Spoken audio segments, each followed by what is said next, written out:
Every halftime show going back 30, 40 years. I thought as a piece of theatre, it was the best I've seen. Just the most extraordinary kind of Broadway on. I'm sorry, Piers, but to get up there and perform the whole show in Spanish is a middle finger to the rest of America. Who gives a damn that we have 40 million Spanish speakers in the United States? We have 310 million who don't speak a lick of Spanish. Did anyone think a halftime show could spiral into a full-blown political showdown in less than 24 hours? After Bad Bunny's appearance at the Super Bowl, the fallout didn't stay on stage. It exploded into a tense exchange between Megyn Kelly and Piers Morgan that had viewers glued to their screens. She didn't simply push back, she went straight at what she described as his patronizing tone toward the country. The reaction online was instant and intense. Some saw a sharp, necessary rebuttal, others dismissed it as theatrics built for viral traction. A certain male gesture is coming to mind, but I'm not sure I can do it on this show. No, it wasn't about what he was actually going to do during the middle of the Super Bowl performance. It's about him. It's about him being chosen as the Super Bowl performer, somebody who's been an outspoken critic, of course, of the Trump administration and of America and are anti. If you're into bold commentary like this, hit subscribe. It genuinely makes a difference. Now picture the setup: Piers Morgan leaning back, completely at ease, carrying himself like someone convinced he's narrating history in real time. That signature grin, polished and deliberate, practically signals that he thinks he's already won the room. But across from him, Megyn Kelly isn't waiting for pleasantries or pauses. She steps in quickly, shifting the energy before it has a chance to settle. Unifying event for the country, not for the Latinos, not for one small group, but for... Her delivery isn't chaotic, it's precise. Every sentence lands with intention. Before his arguments can fully form, she's already breaking them down, examining the subtext behind each carefully chosen word. What sounds diplomatic on the surface, she reframes as calculated. What feels like charm, she treats as strategy. Compliments become contradictions. Confidence becomes vulnerability. She doesn't raise her voice, she tightens the focus. Bunny is going to be the Super Bowl halftime show, and he, of course, got lots of snaps for ripping on, you guessed it, Ice. Sot 6. Before I say thanks to God, I'm gonna say Ice out. We're not savage, we're not animals, we're not aliens, we are humans, and we are... When he insists he approached the Super Bowl performance with zero preconceived opinions, just casually tuning in for 15 minutes, she doesn't let it slide. She repeats the claim back to him, subtly adjusting the emphasis, exposing what she sees as performance rather than principle. The idea that neutrality can be switched on and off like a halftime light show, she challenges that immediately, arguing that once you declare your impartiality, you've already tipped your hand. Attitude that you have right here is why you in Great Britain have lost your culture. You ceded your culture to a bunch of radical Muslims who came in and took over, and now it's gone. We're not allowing that here. Whether it's Hispanic, whether it's Muslim, it's not happening in the United States of America. That's why President Trump was elected. And whether it's Bad Bunny, who is American but refuses to speak English in his performances, or anybody else, we have to keep the Super Bowl, which is a quintessential American event. Football, that kind of football, is ours. They call it American football. From there, she draws a sharp contrast between his self-proclaimed blank slate and the certainty woven through his commentary. According to her, his tone didn't reflect curiosity, it reflected conclusion. The supposed open-mindedness sounded less like exploration and more like a verdict delivered with a smile. And that's where the debate truly ignited. Was she exposing hypocrisy?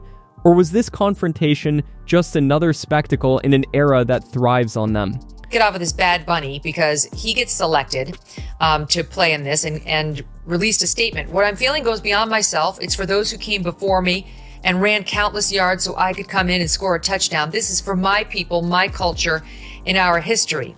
But what he said recently when asked about this, the question, you said you wouldn't be giving any concerts in the United States. Was this out of concern about the mass deportations of She quickly pivots to his decades of Super Bowl viewership, arguing that years in front of a screen don't make him an expert on Americans' values or votes. His longevity, she says, highlights distance from everyday life. Mocking his Broadway on steroids praise of Bad Bunny, she acknowledges the spectacle's brilliance but stresses that glittering halftime shows can't erase political divides or national tensions. The hate get more powerful with more hate. The only thing that is more powerful than hate is love. I mean, he's actually trying to pawn that off like it's clever, like it's some sort of profundity. He's against ICE. I feel like we might want to send ICE down to his compound. He's worth $100 million, reportedly.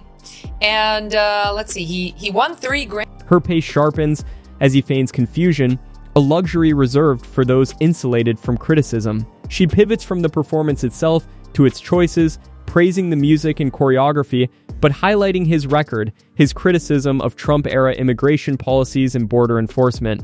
By linking his stances to millions who favor stricter enforcement, she exposes who really benefits from these curated spectacles. Man, honestly, yes.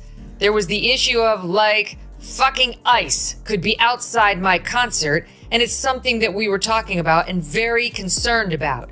So I'll just do one date in the United States. Oh, he's going to deign to grace us with his presence at the Super Bowl, Britt.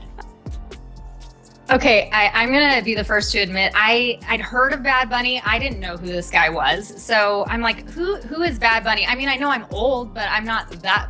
She brings it back to the Super Bowl, arguing the halftime show wasn't neutral entertainment, but political messaging. Where Morgan sees unity, she sees a rebuke aimed at fans who fund the spectacle, while unelected insiders pull the strings. Citing the 2016 election, she notes Trump's support stemmed from calls for stricter immigration enforcement, a reality Morgan ignores in favor of cosmopolitan applause. She questions the outsized influence of a single figure over a national ritual and calls out his selective moral scrutiny, pointing to elites like Jeffrey Epstein as a mirror for his blind spot. He got selected because Jay-Z, for some reason, has got the choice over who performs at our Super Bowl, who's another problem. Don't even get me started on his friendship with Jeffrey Epstein. Two things. One, you've conceded you don't have a national language in the United States officially. And secondly, the language you do want to be your official language is my language. The language of the country you think has gone to pot. So my obvious follow-up is, Megyn, why do you want English? She accuses Morgan of loving American spectacle while sneering at its substance, applauding artists who critique the country, but acting baffled when voters push back. She asks if he'd react the same to a conservative artist praising deportations or border walls, highlighting the double standard.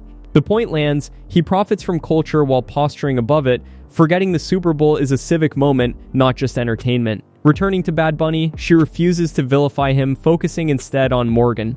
The artist acted on his beliefs. The problem is treating those beliefs as irrelevant. Well, it makes sense. It's not because of who Bad Bunny is. It's because they want us woke. And that's really what it is, courtesy of Jay-Z and Obama. Yeah, I mean, who are we going to have next year? P. Diddy? I look forward to Sean Diddy Combs in his comeback tour. That's Jay-Z's other best friend. So you tell me, Whit, whether this is an active middle finger to all of MAGA and the right wing by putting this guy who likes to dress in women's dresses and who hates the United States so much he won't come. She contrasts the glittering halftime show with families who felt lectured, not celebrated, and revisits Jay-Z to highlight how concentrated cultural power turns neutrality into pretense and artistry into messaging. She reminds him that America is a messy democracy, not a display case for detached pundits. For your hip have gone too far. We need to dial back a pill or two, okay? We want something that we can all understand. I don't think Bad Bunny used his appearance to bash America, but I can't be sure because I didn't see any subcaptions on his Spanish language. But what about Pavarotti? What about Pavarotti? America haters. What about Pavarotti, who Donald Trump in 2016 in particular would use at every campaign rally? He's used it at the RNC, right, as a triumphant, tub-thumping anthem. Well, no, hang on. Not only Pavarotti. Her tone hardens into icy precision. Liking a halftime show is easy. Respecting a divided nation requires the humility he lacks. He leaves not insulted but stripped of authority, celebrating spectacle while misreading the public and applauding artists who scold the voters they rely on. What began as a debate over a 15-minute performance becomes a sweeping critique of media elitism, cultural gatekeeping, and his separation of art from accountability, leaving the room quietly aware he's been out-argued. Okay, Britt. If that shows up at the Super Bowl, literally the fans are going to get up and walk out. I hadn't seen that, so this is just a whole new level. It is woke puke. That's all it is. It's a regurgitation of all the woke ideology in the flamboyant colors, in the obnoxious sounds. It's not English. And then what in the world? So is he trans? What is this guy? I'm completely okay. I'm so. She argues the Super Bowl is a civic ritual, and using it for elite messaging while dismissing backlash shows contempt, not sophistication.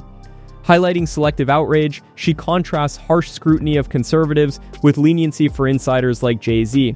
Bad Bunny, she suggests, benefits from institutions rewarding fashionable politics, signaling that culturally displaced voters' concerns aren't welcome on the national stage.